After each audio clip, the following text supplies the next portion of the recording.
that I can argue that it prevails nearly every other challenge that governments face today, this trust. So a government may pass some excellent legislation, build functional infrastructure and deliver real services. However, it still finds itself unable to govern effectively if citizens do not believe in its institutions. Well, basically, trust is a phenomenon that cannot be gained just overnight. So it's established through continual demonstration of citizen-oriented performance and operational processes which are embedded in how institutions actually function. This is accessible procurement processes, this fair and open recruitment, it's effective public service delivery, and how complaints are handled, etc. At practical level, we all agree that it's a citizen's trust in public institutions is shaped far more by whether their formal application was processed fairly and on time, rather than by any communication campaign about the institutional integrity. So this workshop is designed to examine the practical, replicable tools that institutions can build and sustain, transparent decision-making processes, transparent budgeting, open data practices, independent oversight bodies, effective communication mechanisms, and consistent follow-through on public commitments. In addition, this workshop is fostering to foster peer learning, so the workshop will produce key messages and recommendations that will be addressed during the forum's ministerial roundtables on Thursday. And also, of course, a report on the workshop will be prepared. So our first session is about the merit-based public service as a tool for good governance. And I hope we will hear different perspectives today, some grounded in the technical architecture of the civil service reforms, other in the political compound of why such reforms succeed or fail, and encourage all of you to engage critically. We are privileged to have today the practitioners who have implemented trust-building mechanisms in real institutional settings, researchers who study what actually correlates with the public confidence across different political and cultural contexts. I would encourage again everyone to bring their active engagement and dynamics into our discussions. Without further ado, let me introduce our panel participants. Our moderator is Mr. Zviad Barkaya. He's a deputy head of the administration of Georgia. He brings together extensive experience in public policy, research, and academia, supported by his strong academic background. Ms. Siata Stevens de Almeida, Executive Director of President's Young Professionals Program, PYPP, Liberia. She's an Executive Director of the organization and leads the management team. She's responsible for the management and implementation of all programmatic, financial management, and operational activities. Mr. Kenneth Sim, Singapore. Kenneth spent over 15 years working in the Singapore civil service, where he had leadership roles in both policy design and implementation. As a part of the administrative service, he served in varied portfolios, including industry development, education and skills training, energy policy, and environmental sustainability. And last but not the least, Mr. Samral Aliyev. He is a director of the Department of Public Service Design and Innovation of the State Agency for Public Service and Social Innovations under the President of the Republic of Azerbaijan. He is a public sector leader in digital transformation expert with extensive experience in designing and implementing civil-centric services during public sector innovation, driving public sector innovations, and advancing digital governance initiatives.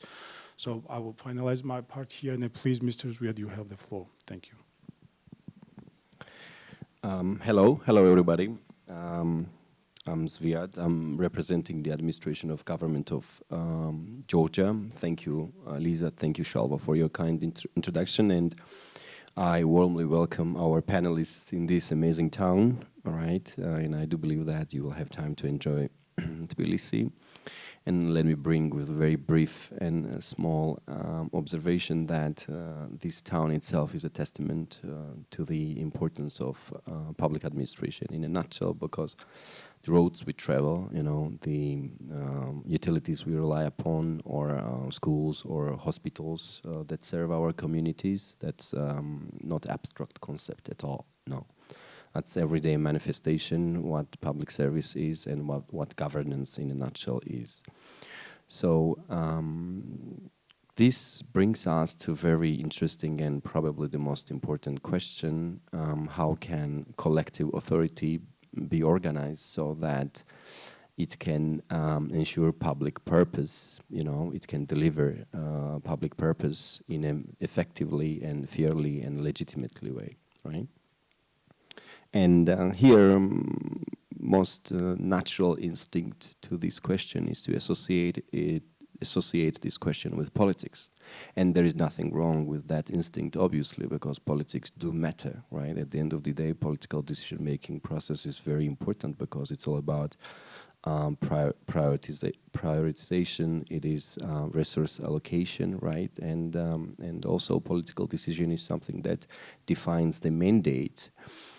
But obviously governance goes beyond the politics alone, right? Because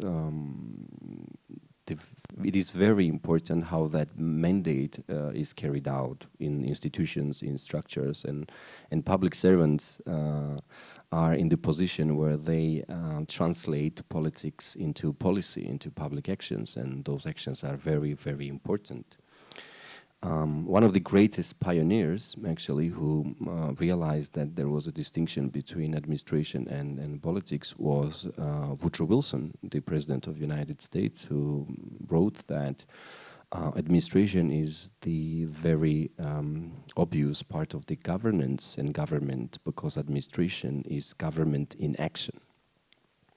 So, and he realized and he understood very important area there, because he believed that once society decides what society wants, the question becomes how can that desire be achieved the most effective way. And back then, President of the United States at the beginning of the 20th century believed that European merit-based system was something that would deliver the most efficient ways, right? We will not go deeper in the history, obviously, but I do believe that decisions and doing, on the one hand, politics and policy, on the other hand, is still very relevant today, right? This obviously also brings us to the heart of our today's discussion, what merit-based system is and how that can help civil service to be reformed properly. I want to start with a very basic question. What is, if I ask to any single soul here in this room that to assess merit in general, I probably will get very positive feedback, right? Everybody would agree that merit-based approach is something that is very relevant for public sectors, but also it's very relevant for private organizations. But my tiny and simple question is, merit to what purpose? The value of merit hardly and predominantly depends on the organization, what type of organization we want to build, but also what is the environment this organization would operate in, right? So another gentleman with the same name, Wilson, but in this case James Wilson, is the organizational theorist who observes very interesting aspect. He saw that successful organizations do not simply hire for skillful and competent people, but successful organizations hire people with competence that is relevant and aligned with the organization's mission. So from that perspective, in other words, merit is not simply defined as a competence, but it is also about fit. It is also about mission alignment. It is also about ability to build distinctive organizational culture. At the same time, a merit system becomes far more difficult to implement if there is organization's core tasks are contested or there is no clarity about organization's core task. Because if there is no clear image what success looks like, in that case, it will be very hard to determine whom to hire. It will be very hard to determine whom to promote, or what are the activities or what are the performances that should be rewarded. Wilson Wilson's description, Wilson, to be very honest, reminds us very interesting area, which is from not theoretical world, but from the practical world, right? He reminds us that public servants actually, the stuff public servants actually do is not shaped by template job descriptions, but it is shaped by everyday demand public servants face. So this brings us to a very interesting challenge. How can merit system ensure that we reward performance on the tasks that truly matter rather than tasks that are important but peripheral within the organizations? Here I will use as a source not scientific books, but very interesting handbook. I'm quite sure that many people in this room are familiar with OECD handbook that is prepared and updated in every 5 years, if I'm not mistaken. And this handbook cannot be obviously used as a roadmap for every single organization or every single government, but it provides generic framework, and that generic framework is very interesting because OECD handbook identifies 3 major pillars to tackle the challenges that was mentioned by me. First and most important aspect here is clearly defined organizational structures. So public institutions need transparent job profiles that specify 2 important parts. First, they specify results expected from employees, and on the other hand, this organizational structure should specify the competence that is required from employee to achieve results that was earlier mentioned, right? Without clarity, and this is what I want to be a takeaway here from the big first phase of our interaction, key takeaway from here would be that without clarity, it will be very hard for merit to work. Second important pillar from the handbook is transparent personal management. So merit system only works when decisions are made against documented, publicly understood criteria using standardized selection tools. And another important aspect I would like to highlight here is that opacity in general and vagueness, it does not really matter from where it comes. Maybe it comes from, I don't know, organizational culture, from different contexts. It does not really matter because opacity and vagueness is the #1 enemy for meritocracy. Third important pillar is all about oversight mechanisms, because without proper oversight mechanisms, and Lisa mentioned it correctly, there is no trust. If there is no trust, actually, handbook mentions that there is no trust from public, but it is also another area of trust, which is trust from within organization, when participants of organizations do not really trust their own organization. That's also another important problem. So in that case, these trust-free organizations, they are way more vulnerable for manipulations.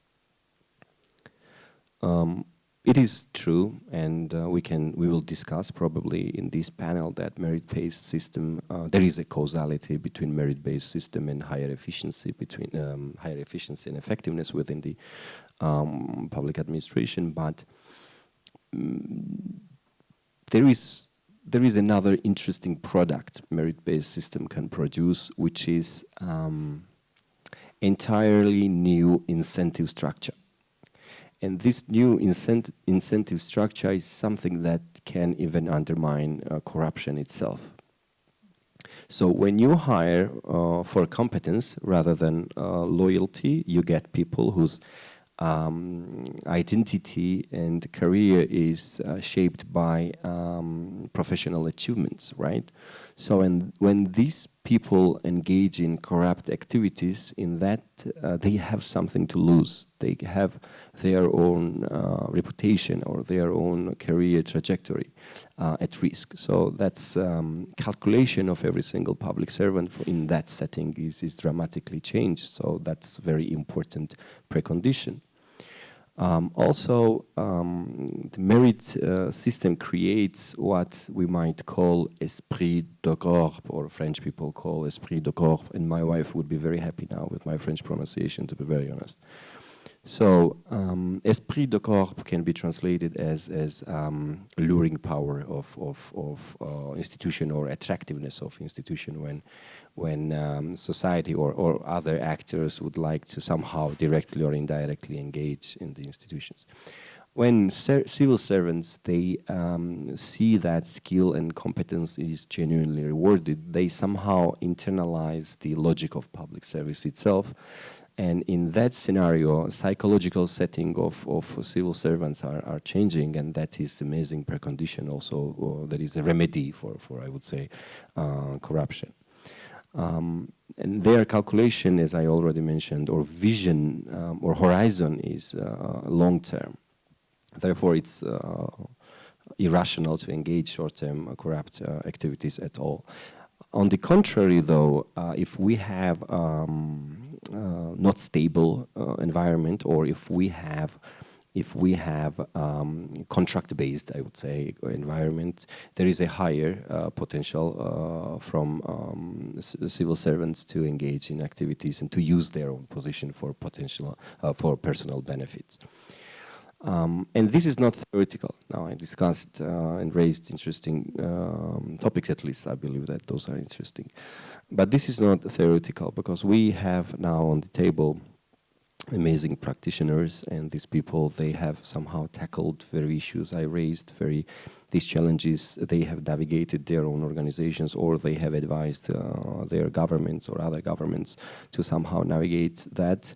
And I believe that these people, they have observed a lot of lessons. They have learned from those lessons. They have their own insight. They have setbacks. They have their experience. And today is an amazing opportunity to hear out them. And I believe that today's panel will be very intellectually rigorous, but also very practical. Now, I'd like to give, after this long introduction, I'd like to give floor to Ken for his initial remarks, and after this first round, I will ask questions to them, 3 questions per person, and after that, and I urge you to take notes, you know, and to engage, because this platform gives us that chance. And we have poll right now. Right now we will have a poll, right? No, afterwards. There will be time when Shalva will tell you to scan something, and this is not a scheme at all. You will scan QR code and you will see something astonishing, I promise. Ken, please. Hi, thank you, Zivia. I'm from Singapore, and has anyone been to Singapore before? Okay, only one, not too many, yeah? Oh, 2, maybe 2, okay, 3, yeah, 3. So, I mean, if you've been to Singapore and spoken to Singapore public servants, you will realize that, you know, meritocracy is something that's very deeply embedded into the DNA, both in corporate life, but also in the public service. And part of the reason for that is, you know, our founding father, Mr. Lee Kuan Yew, he saw human resource as the only critical resource in the country. So he thought best man for the job was the only way for the country to survive. So now it is almost like shameful, you know, if someone comes up and is not very capable, or, you know, not very, or it's almost shameful if someone takes on a job when he or she was clearly not qualified to do. So it's a culture of meritocracy. So that's the good side, right? But I think as Zviad was, did I pronounce your name correctly, Zviad? You are the first. Okay, all right, good. Pronounce that name correct. And it is just an adjective, means arrogant. Don't worry, man. Oh, really?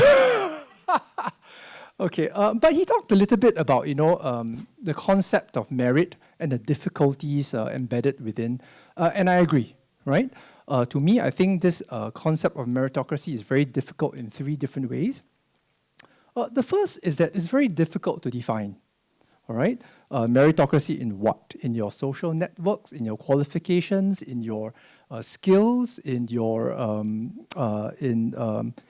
values. All these are important to the job, but which of these are the most important, and how is merit defined? That's the first issue.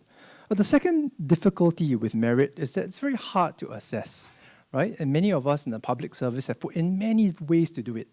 Entrance tests, interviews, written examinations, background checks, a whole list of things. Each of these tools are prone to bias. Each of these tools are also difficult to prioritize. So that's the second challenge of merit-based systems. The third problem with merit-based system, and I think this is the most difficult ones, intellectually, is that it sometimes conflicts with concepts of diversity and inclusion, right? Rightly or wrongly, we find that, in some cases, people at the top may well be from a certain class, a certain racial group, a certain tribe, or certain whatever it is, right? And the common argument for why that is happening is because people say, oh, it's because of, historical injustice. So some countries have put in measures to try to correct this. For example, in South Africa, there is the Black Economic Empowerment Program, right, where some preferential treatment is given for black people in South Africa. In Malaysia, which is very close to where I'm from, there's the Bumi Putra system. Bumi Putra means sons of the soil. So people of Malay descent get a certain privilege or priority when it comes to government jobs or in places at university. So you can see already that sometimes the concept of meritocracy can also conflict with the concepts of diversity and inclusion. So what should we do with this difficulty? To me, it's probably, what should we do? How should we deal? How should we implement merit-based public service policies in the public service? I don't have the answer, but the definitive answer in all situations. But I will offer 3 different ways to achieve a good balance between 2 ends of the spectrum. The first is about a balance between equality of opportunities and equality of outcomes.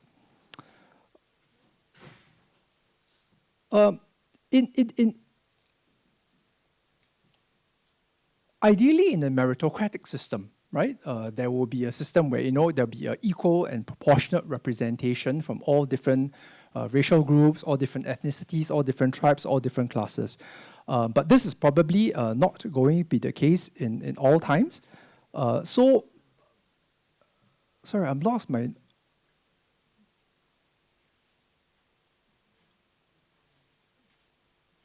Where is it? Okay, sorry. Okay, balance equally, balance between the equality of opportunities and equality of outcomes.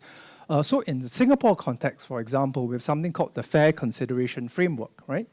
Where we look not so much, and the framework is used to assess whether companies get to a special permit to hire foreigners.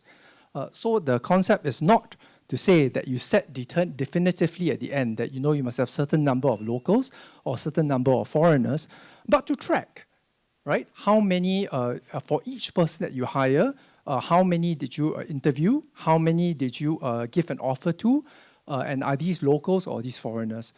So you build in a system to ensure that there's equality of opportunities and there's fair consideration rather than have set on a certain percentage or the outcomes at the end.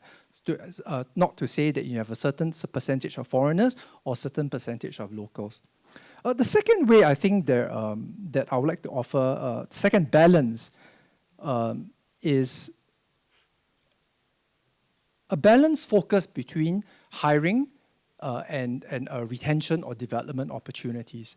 Now, oftentimes in the civil service, we are more concerned about whether the person recruited, was the right person for the job. And we fixate on that, right? And there are, of course, downsides to this. It adds a lot of bureaucratic friction to the recruitment process. But maybe we should also focus a little bit on meritocratic practices in assessing and developing staff, right? So in the Singapore context, for example, there is a clear performance management system. People are assessed on it on a continual basis. And there are also rewards and sanctions. So if you do really well, you get paid a higher performance bonus. If you don't do so well, then you get paid much less. At the very senior levels, the difference between a very high performing civil servant and a very poor performing one may be as much as 50% in terms of salaries, right? So that's the second balance between merit-based practices at recruitment and then merit-based practices at development and retention. The third balance I would suggest is the balance between rules and balance between discretion, right? Having a lot of, if you want to make sure that everything is is defined by certain rules, makes it then very difficult for sometimes to assess the right person for the job. Because sometimes for that specific role, maybe it's something that is not spelled out in the rules, right?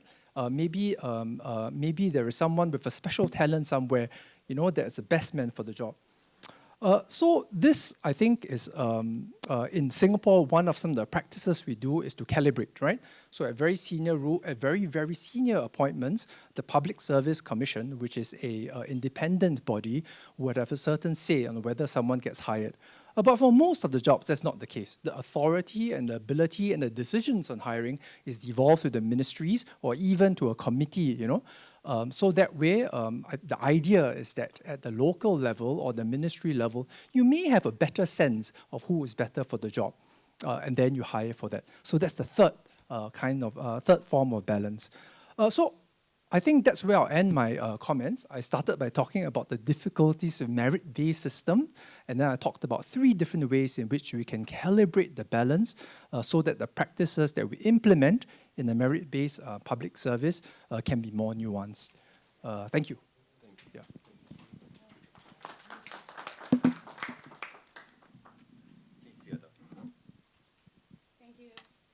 Thank you so much. My name is Siata.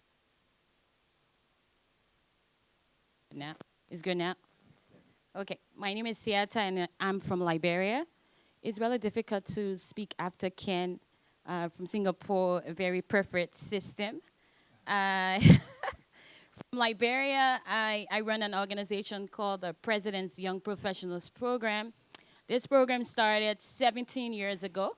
After our civil crisis, we had the first female president of Liberia elected, and she had issues with our civil service. It had people from the war parties, political parties running the system.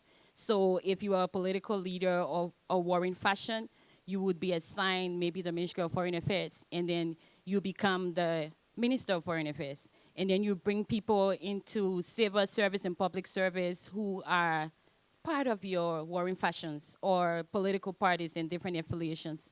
So technically, people enter government service and public service based on affiliations with the war, affiliations with political parties, and no one actually came in based on merit.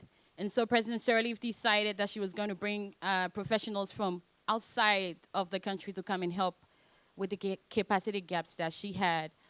For example, she will bring Liberians fled the country because of the war, and so she will bring diaspora Liberians to come and work in her government. And so for a period since she took over in 2006, at the time she brought people to the country. And then Liberians started to complain, oh, we have people here, we have young people who are talented and going to school and doing great. Why can't you encourage them and train them and mentor them? And so our program came about at the time in 2009, 17 years ago, to bring young people who had aspirations to serve in public service to the public service without political affiliations, without linkages to the power that be, from unsuspected places, talented, exceptional young Liberians to the government. And so that's how our program started. And so PYPP, the President's Young Professionals Program, started by saying, okay, we have a specific criteria. We want people who are between the ages of 18 to 35 to join government service if you're interested. We also want university graduates with a 3.0 GPA on a 4.0 scale to apply for the program. Not just because you have the grade point average or you have you're between the age range, but you are able to apply and perform and pass the tests that will be given. And then based on your background, then you will be selected to join the service. So meritocracy is like looking at, are you able? Do you fit the criteria? Are you able to compete and then join the service? And so that's how our program started. And I believe that merit-based system is based on what you can do and how you can do it, and you get it based on how hard you work. Instead of just handpicking people to join the service, our organization takes the time to have like maybe 100 or 500 young people apply. And once you apply for this, our program, you are, Liberia is a small country. And so everybody might know everybody. And so once you apply for our program, to ensure that it's merit-based, we will change your name to a random number. And you are scored based on what you actually did, instead of just giving you the position based on your name or how you look or whether you're male or female. Also, our organization gives priority to young women as well, persons with disabilities. Make sure that everybody have a chance to apply. But sometimes, once we decide to be merit-based, I think about whether our organizations are able to accept the young people as they are. Are you able to mentor them? Are you able to train them? Yeah. In Africa, we say that there are some countries in Africa where the atmosphere or the public service is able to accommodate persons with disabilities. I come from Liberia. Our organization was able to recruit a visually impaired fellow. She has the grade point average. She competed and got the scores and everything. But how well are our organizations willing and able to accept a visually impaired fellow that can still deliver the services that you want in the ministerial agenda, and how our mentors and supervisors are able to accommodate them? So we think about all of that when we talk about meritocracy. So sometimes you get the job, but then are the organizations prepared to actually give you what you deserve? Like, check your performance. Are you performing? You got this role based on merit. What's possible? So we think about all of that. And merit is not just bringing all the young men to civil service. I see most of the places that we go, we have more men in our service in Liberia than women. And so our organization is working to ensure that we give quality, like access to both male and female. And then also we have the issues of being local and central governments. So there are some hard to reach areas in our country. How can we bring the talents from those areas to the government, especially in their local communities? How can we work with them? So I think I will stop here, but our meritocracy should consider where we are, can we do this work, and how accommodating would be our public spaces to absorb the talents that we get. Thank you. Thank you. Thank you, Siada. Now, Simral, the floor is yours. Thank you. Thank you. My colleagues over there gave detailed information about the merit-based systems and their practice, really the valuable. And I want to share our story, Azerbaijan story. Actually, if we want to know what's the merit-based, the philosophy of merit-based system, we can say that it's a process of, in simple saying, it's a process of individuals, hiring process of individuals based on their performance, based on their skills, competence. But in most cases, we witnessed in Azerbaijan, we also witnessed about 20 years ago that this process happened based on the personal connections and based on political influence. And I think in many countries we could see this process. But about 20 years ago, we created Civil Service Commission. And right now, I think the process in most countries is very similar.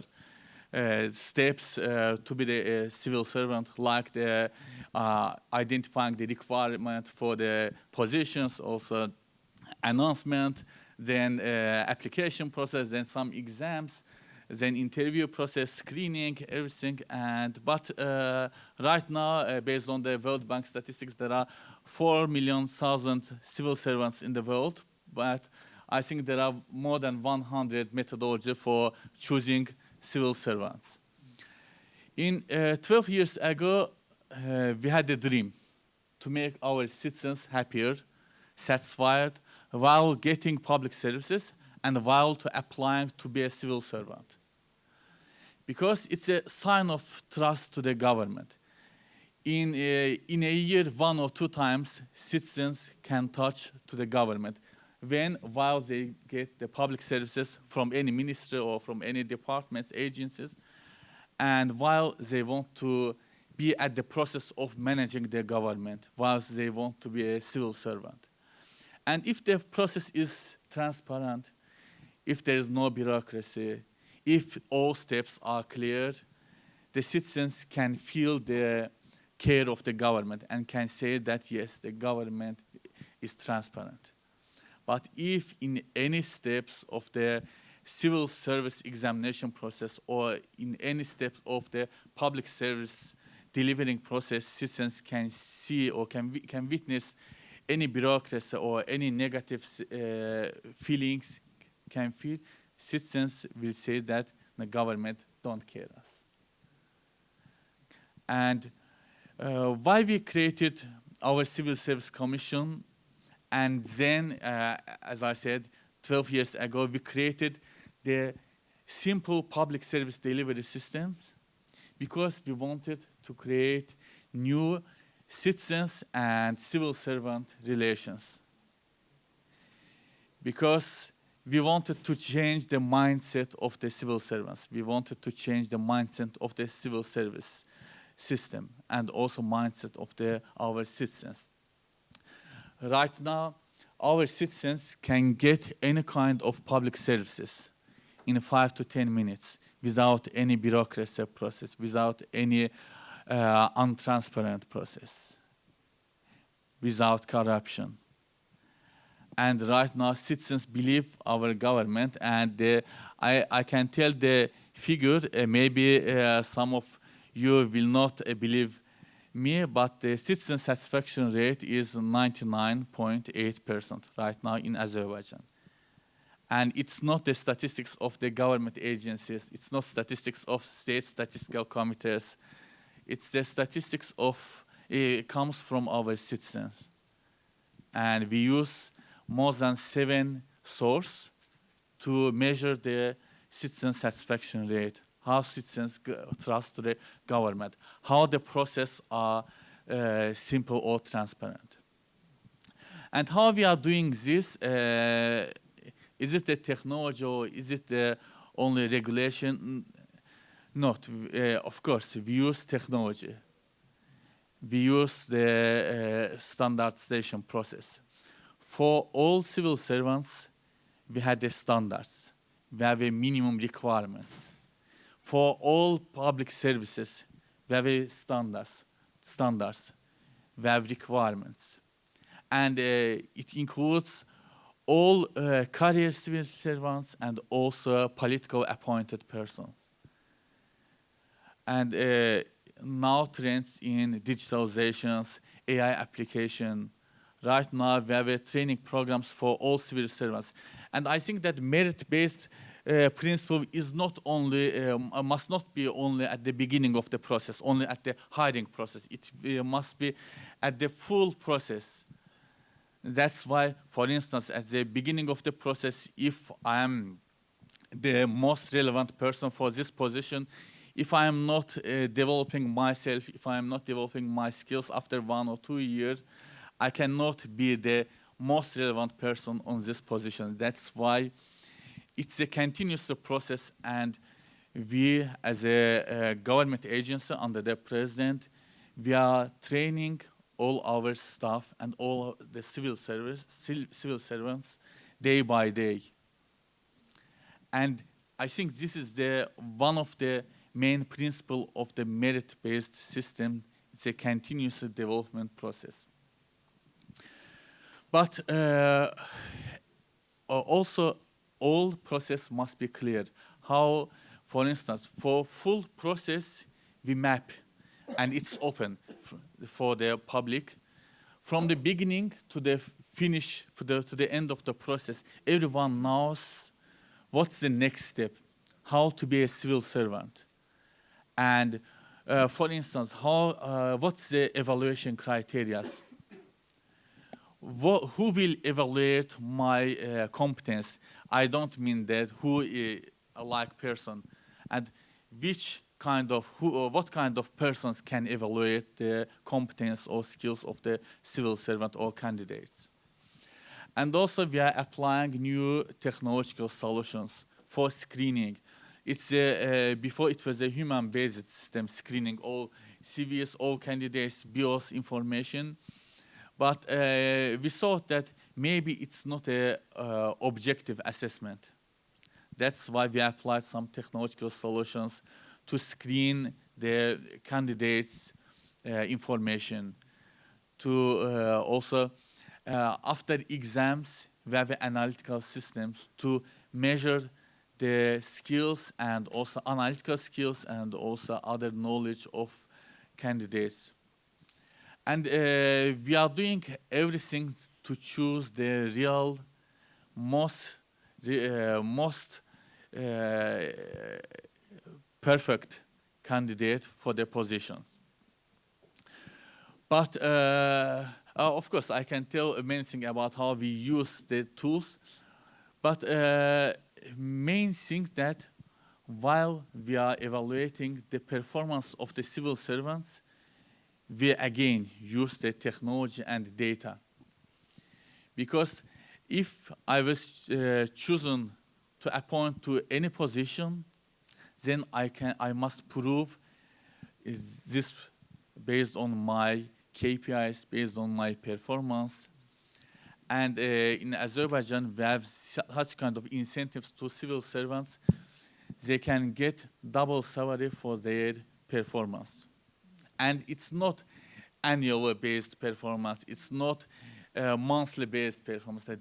Daily, we are measuring the performance of the civil servants. And every day, civil servants compete among themselves to serve to the citizens better. And also, it's also a good competition not only between the civil servants and also between the agencies. In our country, all agencies compete to serve the citizens better and also to hire the best candidates. And of course, this is a civil service examination process, but 5 years ago, we had a problem. Of course, civil service system is transparent, but we need leaders. We need managers for the government agencies. And how we achieve it, I think my colleague Siata also mentioned this. It's a government leadership program in Liberia. In Azerbaijan, we also started this process to have managers, leaders of for the government. And every year, about 20,000 our citizens can apply to this program, and everything is equal for everyone. Everyone can apply, everyone can participate in this process. And it's about 10 steps process, and at the finish of the process, from 20,000 leaders, candidates, only 20 winners we choose. And these 20 winners, we are sending, government sent to different public institutions to manage the government project. And I was the first winner of this process, and that's why I mentioned. I think I don't have the time right now, but later I can discuss. Thank you. Thank you. Thanks a lot. Like, just give them a mic and they don't even need questions. Anyways, amazing. I mean, amazing crowd. We have Ken, thank you for a very interesting insight about this, the balance between opportunity and outcome, you know, and hiring and and developing opportunities. And that's very, very interesting, because those challenges are not derived from the patronage. It's objective systemic challenges, and governments really need to address them and to internalize into their decision-making process. Siata, thank you for very interesting introduction, because the line I remember the most was about the vision, how the president decided that there was a necessity to bring professional public servants rather than partisan, and this is a real friction between politics and administration and public service. It's very interesting, right? And also how diaspora was used for foundation, and then how political decision helped to create your own organization's mandate. That's very interesting.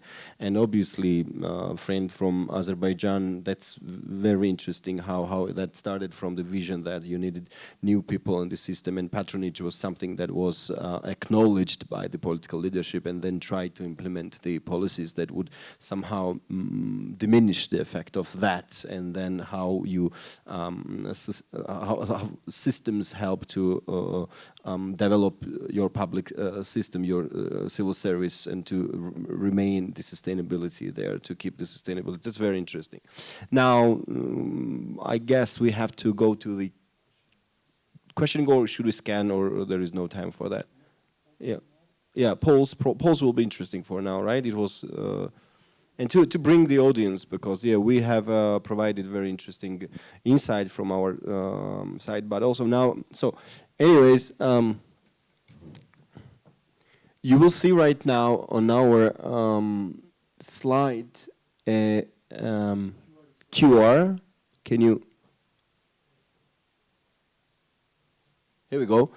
You can now scan this. You will see 3 questions, if I'm not mistaken, and then we will use like 2-3 minutes for your feedback, and then we will try our best to react on that. Yeah, you will see results as well, but modified. No, I'm just kidding. No, it will not be modified.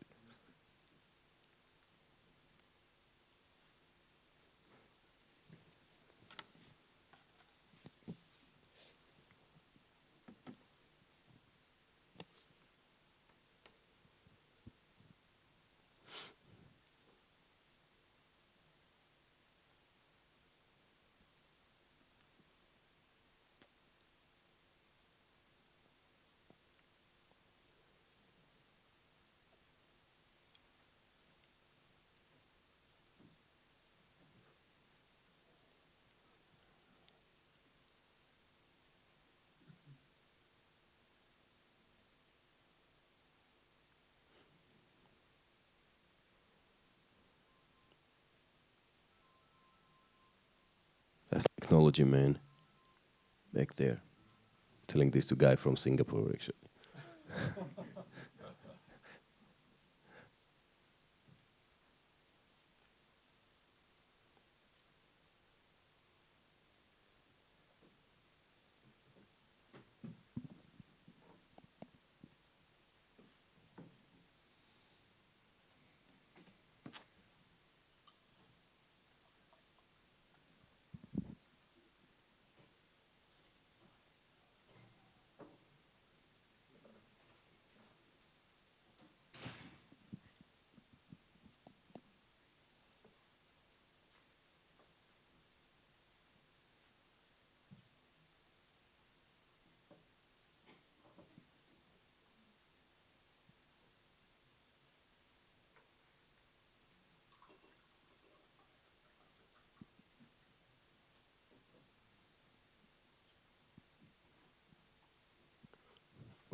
And this is the time when we change the feedback.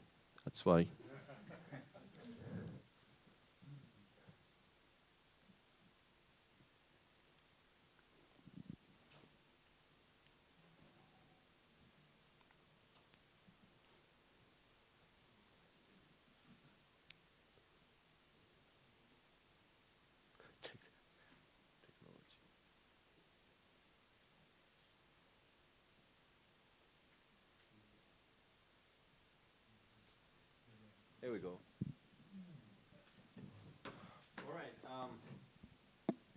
we are very relevant because first, the feedback on the first question actually shows us that there is an interaction between politics and policy, and then patronage is something that can be a major challenge, and the audience is agreeing with us. So the second question is about current state of our own systems, and we see that there is a progress, but also there is some room for significant improvements. It's very interesting result. And to last question, we see that a formalization, you know, like institutional changes are very, very important, and especially, okay. So anyways, there is a balance also there, right? Because introducing performance-linked pay that was mentioned by Semral and by Ken, that they're, like you mentioned, that sometimes payrolls are doubled if based on your performance, and this is something that audience also appreciates very positively. But also systematic changes are important to increase transparency, and transparency cannot be increased without political decisions and without the desire of political elite, because without that we will end up having systems that was described by Semril 20 years ago, 25 years ago, witnessed in Azerbaijan.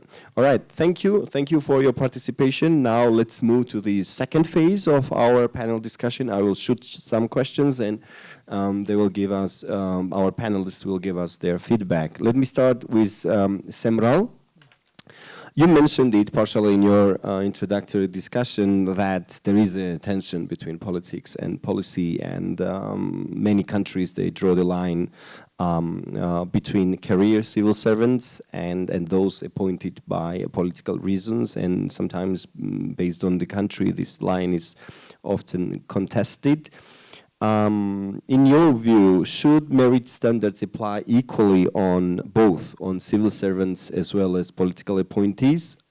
And if you think that there is a requirement so-called on so-called political flexibilities, then where should the real boundaries sit to minimize the potential effect of that flexibility on public servants? That will be my first question. Thank you. Actually, I talk about the standards, and this is the main principle and main element of the merit-based systems. Standards, I think, should apply to both career civil servants and politically appointed, but not the same way. We must differ the political appointed and the mission of the political appointed person and the career civil service. The political appointed person appointed for implement the political mandate. And that's why it's reasonable for them to be chosen partly on the basis of the political alignment or trust. But the career civil servant, they must implement the policy. And but I think both of them must meet the minimum requirement of the standards. Also, minimum requirement, there must be set the minimum requirement of the competence, also integrity, also professional qualifications. But the boundary should generally sit at the level where positions are responsible for setting policy directions, and rather than implementing it. I thought about the differ of this. For instance, ministers, deputy ministers, or a limited number of the sector advisors may be political appointment persons, and they must implement the political mandate. They must set the policy. But the professional civil service below them should be recruited and promoted exclusively through merit-based process, because there are the implementers, there are the main persons who realize this task given by the policy makers. That's why, while we have standards, while we have a minimum requirements for both appointed persons and also the career civil servants, will find the effectiveness at the government. But the real challenge is preventing that political space from expanding. You mentioned the boundary creep. And of course, countries need clear legal definitions of which positions are political and which positions are career civil servants positions. And from our expertise, from our practice, I can say that we have the degrees of the civil servants, and upper degrees, it's regulated by the law, by the guidelines and regulation that there are the politically appointed, and they have this kind of degrees. And below them, it's again, it's also regulated by the law that it's a career civil servant, and there is the highest level of the career civil servant, and also requirement for the highest level of the civil servant. And we have, based on this principle, based on these standards, we have the salary system based on the years, based on the qualification, and based on the meeting the competence and standards. And one more point would like to mention about the having independent civil service commissions. This is also a main factor to oversee the recruitment process and to measure the boundaries of between the political appointed person, but that they must be the independent. They must not be responsible to any minister, to the cabinet of the ministers, because they must analyze the complaint. They must act. It's not only having a civil service commission as a state agency, as an institution. It must act like problem solver between the citizens and civil servants, between the citizens and politically appointed persons. And in my view, democratic governments need both political responsiveness and professional neutrality. Political leaders, I think, must decide their government, what government will do, and civil servants, career civil servants, will act and will do their better to make their performance better. And merit-based civil service should determine how implement the policy and how to act effectively in this, based on the standards. Thank you. Thanks a lot. Today we had a second plenary session, and one of our guests was the moderator, and we have invited Audit General from Jamaica, if I'm not mistaken, and she was talking about special real-time auditing and in particular form of that, which I would like to tie his intervention to that, because the idea back then was that and several mentioned that integrity is something that is shared. I mean, it does not really matter you are a public servant or you are a political appointee. Integrity and generic values are shared, and without that, it's practically impossible. And it was very interesting how you mentioned that special committees are important because independent special committees are where you discuss and where you can assess the complaints. And in that scenario, they had this amazing portal, if I'm not mistaken, where Audit General and her office can receive feedback directly from society, and that was very interesting. So, thank you a lot for your intervention. Second question will be for Siata. I mean, I have tried to do my homework, and I cannot tell you that I went deeper in Liberia's history, but that country is amazing in terms of regime change because last 3 decades, Liberia skyrocketed from something that was not stable country into something that can be called as a polyarchy, as a democracy, right? And also last 3 times, if I'm not mistaken, more than 20 years, you guys had several elections, at least 3 elections when you had change in the government, and that's very interesting development within the country. But on the other hand, changes in government can be a challenge for reforms agenda, right? It can be a challenge for advocating something consistently, right?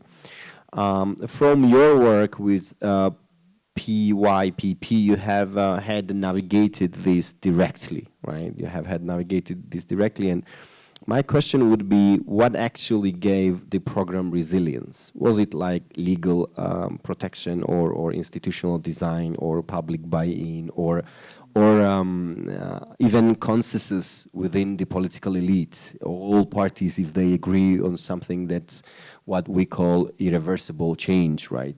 So what is your take on that? Thank you for that question. Our program came in 2009, actually. And then President Sirleaf, the first female president of Africa, she served 2 terms, which is like 12 years. So during the 12 years period, PYPP enjoyed the government knew about the program.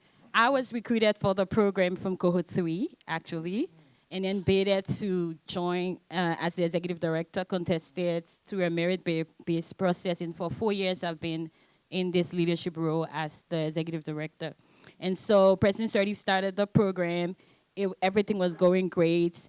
We had an executive director who was also a part of the program, cohort 1, take over, lead the program for 9 years.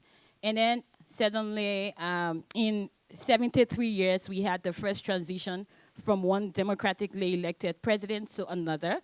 So President Sirleaf turned over to His Excellency George Mani. We had a former football star as well as president. So he became president, brought a new group of political leaders who, well, we're not sure about this program. Apparently it's from President Sirleaf's government. It's the president thing. We're gonna push it a little bit on the side. And so during that time, my predecessor, who was head of the program, suffered a lot of pushbacks. But then we had already made an entry into the service.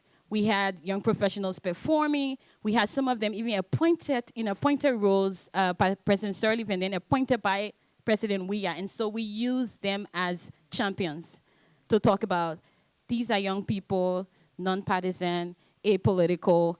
These are people who we know are professionals. They are intelligent. They are talented. They got into these roles based on merit.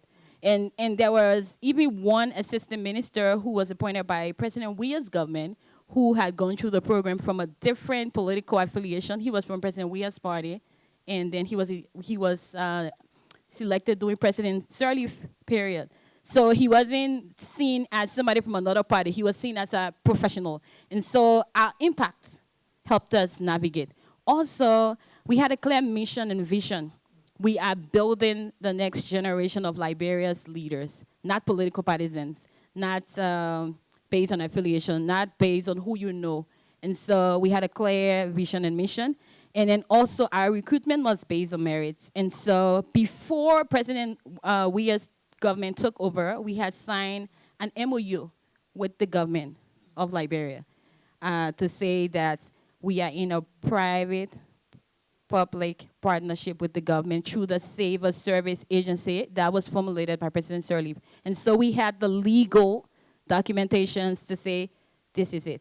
This is what we're doing. And so even with the pushbacks, we had the impact. We had recruited several young professionals who were doing great. Some of them, the original intent of our program is to build leaders from the ground up. And so some people were midway, some people were directors, and so these were our champions, interacting with government and telling them, these people are professionals, they are apolitical, and let's work with them. And so because of the constant, like working with them, having open forums and talking about this is change, we are preparing next generation of leaders, and it is apolitical. So using that as a platform, we're able to stay.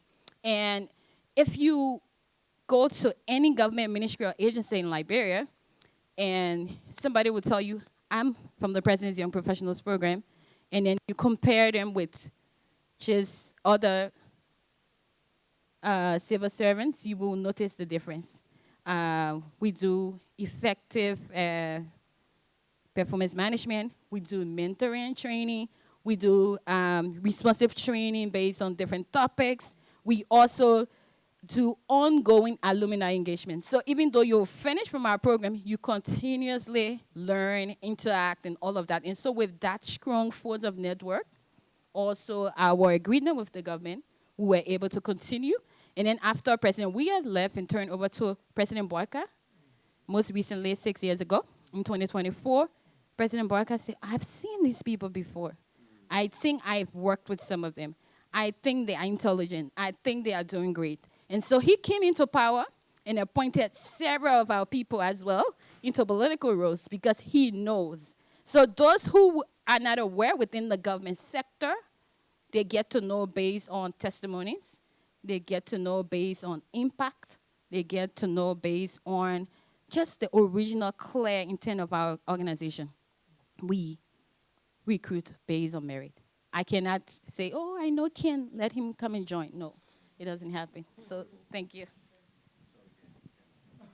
Can I apply?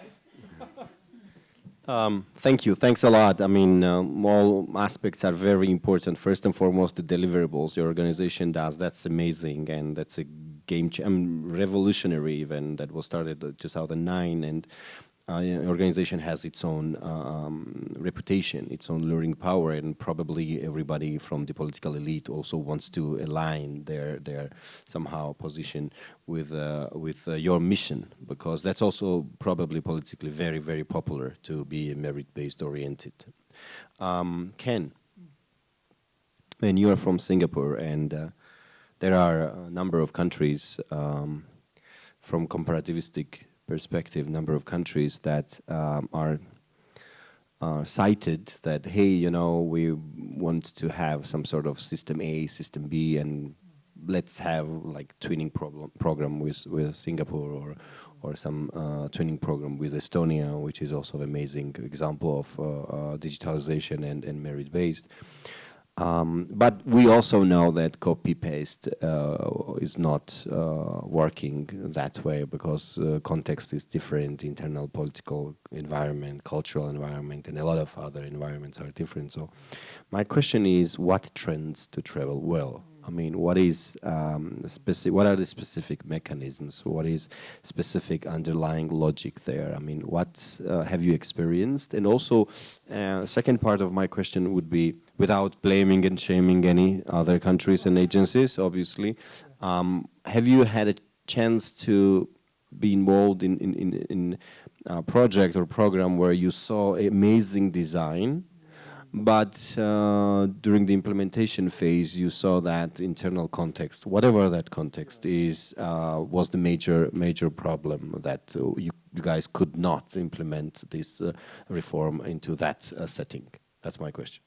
Thanks very much. The second part was really about Singapore more broadly, right? Hello. So I think the first part of your question is similar to what you asked her, I suppose, and the takeaway from me was that success breeds success. So I think that's a really good point to emphasize. Shalva didn't mention this, but after I left, I was in the Singapore government for about 18 years, but I also spent a good 5 or 6 years in a non-profit organization that works with governments to build capabilities. So in that role, I got the opportunity to work with governments from all across the world. There was one particular example. My colleagues and I were working with the government from a country, I cannot name them. Both the same country, there were 2 projects in the same country with the same government ministry overseeing it, and both were seen as high priority projects under the National Public Service Reform Plan. One succeeded and the other is kind of not so much, right? So I reflected a little bit, and I think there are probably one main reason really. It's about really the people, right? In one program, there was very strong political support for that, right? So when there's strong political support, you get attention and you get resource mobilization. The project that I mentioned was successful. I was surprised because the government was talking about resource constraints, but somehow, they managed to squeeze out a substantial sum of money from the national budget for this initiative. The other project did not really get that traction. Of course, the second project that didn't get the traction was also trying to go against some vested interests, right? But I don't think that was their main reason. The main reason is that the second one had no political cover, so to speak. And the second was really also about having really good people in the management team. And this is at civil service level, right? So in the project that was successful, we're working with this person. Let's call her Jill, okay? That's not her real name, but let's call her Jill. When I first met Jill, I said, let me work with you. This is my idea, my plan. I didn't hear from her for a very long time. For months, she didn't reply. So I thought to myself, oh, okay, I think she's just not interested. So I didn't do anything. A few months after, Jill came to me and said, hey, Ken, I know you approached me a few months ago and I want to work with you now. She said, the reason why I didn't get back to you is because I was new to the role. I wanted to find out, plan out the landscape. I want to know what's going wrong and what's going right. And I want to have an action plan to tell you what I need. And then she went on to say, Ken, these are 5 things I need to do. Can you do 2, 4, and 6, 2, 4, and 5, right? So I think having this sort of manager in charge with both the clarity of purpose, the capability to plan out things correct, and to bring people on board, I think that was amazing too. And I think that was probably why one project was more successful in terms of rollout than the other. And the third, I think, is really about starting with the end in mind, a sustainable plan in mind. From the very start, the project that was more successful, Jill had already said, I'm probably not going to be in this role for a long time. Let me find, through merit, of course, identify a pipeline of persons who will take over from me. So Jill managed to do that, and I think she assembled a team that I think is actually not too bad, that's good for the sustainability of the project. So I'd probably say that is probably the main reason, but people at the leadership level, at the manager level, as well as able to see a sustainable plan in mind. The second question was, I forget your second part of it. What was the second part? First part Yeah. was, what are what are trends that land easily? What can be copied and pasted without hardship? Yeah, I don't think anything can be readily pasted, copy and paste. The same person, Jill, interestingly enough. So you can see I'm a big fan of Jill, right? So I was in a program, we were doing some workshop with them, and I was sharing the Singapore experience, and Singapore and other countries. And then Jill came up to me and said, after the session, she said, hey, you listed 1, 2, 3, 4 things, but I think what you really meant in principle, not the policy, in the principle level, is this. And in my context, I think this makes sense, this doesn't make sense, this is how I'll modify that. Right? So, I don't know how to describe this. I think it goes back to people to begin with, right? The people, you must have the right person with the ability to see the forest from the trees and able to adapt and contextualize. Of course, it's external persons, whether it's consultants, I don't know, whatever, right? You're trying to contextualize for them, for the person you're working with, but nothing beats your own, right? You know in your own context well, you learn the lessons quickly and you pivot quickly. So that's my answer. Thank you. Yeah. Thanks a lot. We have 3 amazing points here. Political support. Without political support, it's impossible to do anything, because at the end of the day, resource allocation is all about politics. People, right? And also people that know that their internal context, obviously, it's very important. And also they know that they will not be on the position for a long time, because, life cycle of this or that managing positions are different in different countries. So if they have a sustainability plan, that's very, very amazing. Thanks a lot. Now, next question will be for Semral. You partially already talked about this. You partially already talked about the patronage, and you described the experience of your own country. But I will have, let's call this one follow-up question. Yes, it is true. patronage exists, it is true that sometimes there is a huge friction between merit and that, right? But what will be the most important strategy for reformers? I mean, to fight in a good way against that resistance, because sometimes resistance is not purely political. You know, we have had a chance to have interaction with many different politicians, right? Many different age groups, right? And sometimes people, they just get too used to do some business in their own way, right? And sometimes we have resistance from within inside bureaucracy, within inside public service. So what is your take on that? What will be the most influential strategy to push a reforms agenda? Yeah. Let's begin where the resistance comes from. First, I think the resistance comes from the individuals who is at the process right now, who is as a civil servant, but they were appointed by not the exam or merit-based some principles. They appointed by some personal connections or political patronage or some informal networks. And it's a threat for them. And they don't want to change. And in this case, the main problem is not the lack of some technology or lack of some principle. It's the main challenging moment is the changing of mindset. Because some individuals or civil servants don't want to change the existing systems. And also in some institutions also don't want to change the existing system because they don't have the exact procedures for the new system, for the new merit-based systems. And also one more point, it's political, you mentioned political, it's also one of element of this resistance, because in most cases our political leaders say that support meritocracy, says that we must have pass to the merit-based systems, but some cases it's only the words, because sometimes there may be the pressure to retain some degree of the discretion of appointment. They want to appoint the exact persons, not the merit-based systems. And also one more point that we witnessed in Azerbaijan about the public trust, because so many years we have the bureaucracy of the process. We have the appointment process not based on the merit principle, not based on the performance or competence. And while we had the merit-based systems, nobody believed to us.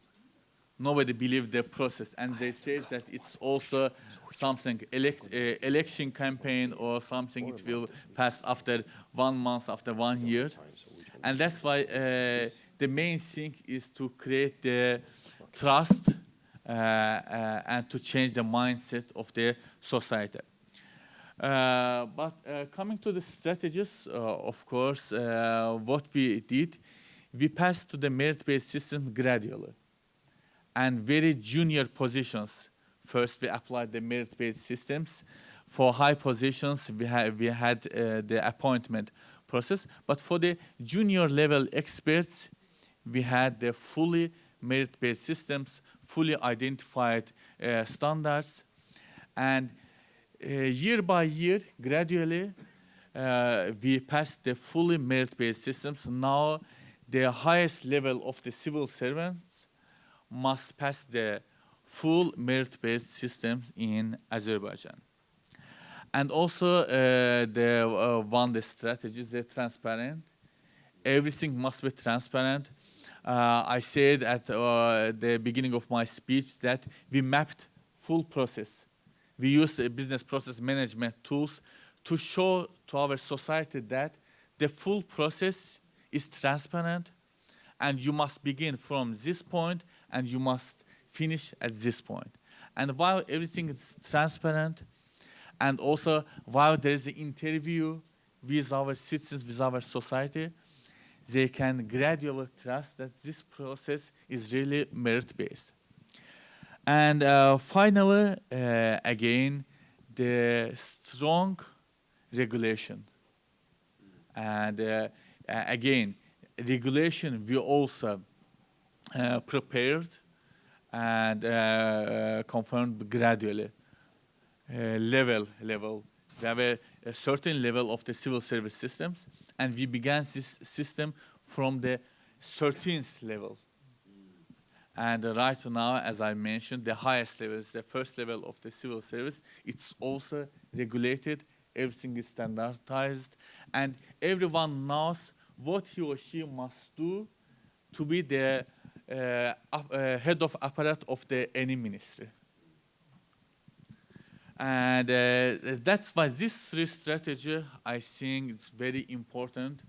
But the main, as I mentioned, is a gradually pass to the merit-based systems, because the society must accept this change, and also institutions also must accept this change, because nothing we must copy-paste to any institutions. For instance, at Asan service model, at our state agents, we started from scratch. We changed everything. But in many years, we couldn't copy-paste these systems, this civil servant-citizens relations, or standardization process, or mapping of the old process, or evaluation of the civil servants to any other ministries. We did it gradually. And I think we achieved success. We success this process. And right now, in all ministries, we have a centralized performance evaluation system of the civil servants. We have the centralized exam systems for all civil servants. We have a centralized evaluation systems for civil servants from citizens, from institutions. Because the main goal of the government and main goal of the civil servants is to serve to citizens. And that's why we created such conditions that citizens can evaluate the performance of civil servants. Thank you. Thanks a lot for your interesting intervention. Yeah, we agree. Everybody agrees that continuous planning is something that's very, very important, and this gradual development is something that's foundational. I have a background in Ministry of Defense, and they taught us contingency planning, and I have to adapt that contingency planning right now because we do not have time.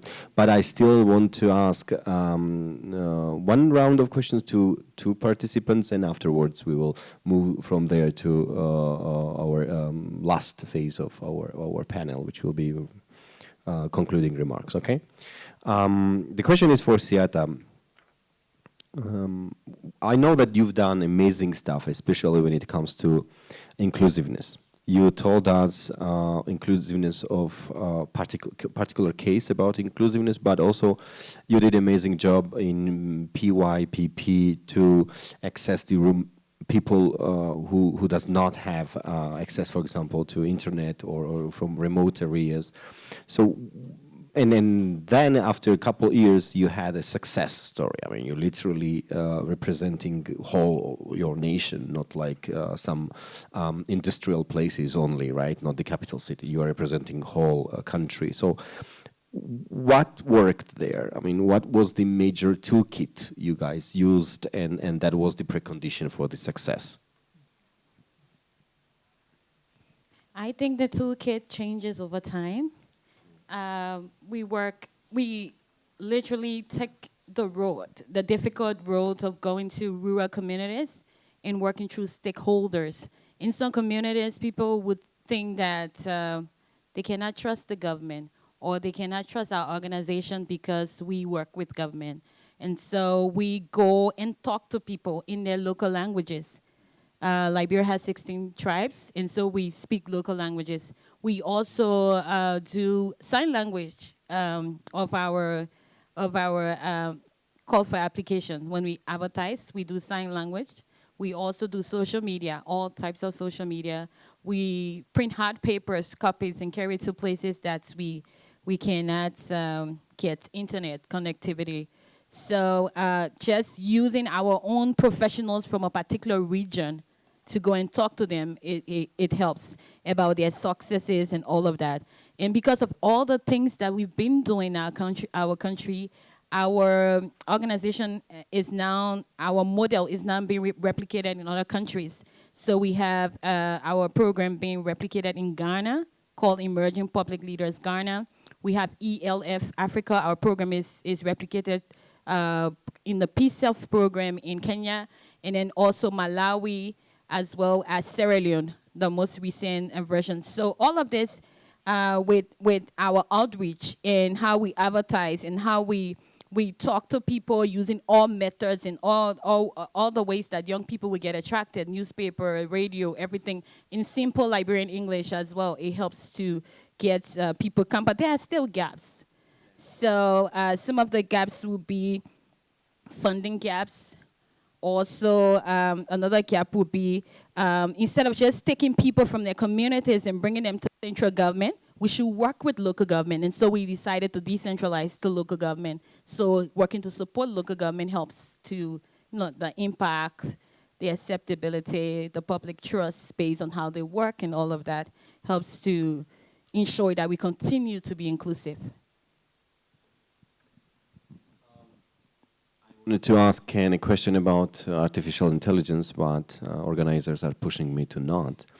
So anyways, thank you a lot for participating in this amazing and very interesting panel, because I do believe that on the one hand, obviously, we have had a chance to, from some trainings or from some literature, to get information about what real merit-based system looks like and what potential impact that can have on public service. But these amazing people here on the panel, they shared with us amazing their own life experience, how they navigated through these challenges, and these people are very young, and they have also many more reforms and many more changes to do. So we wish them all the good luck, and thank you for being so cooperative, at least when we try to get from you the answers from those questions, right?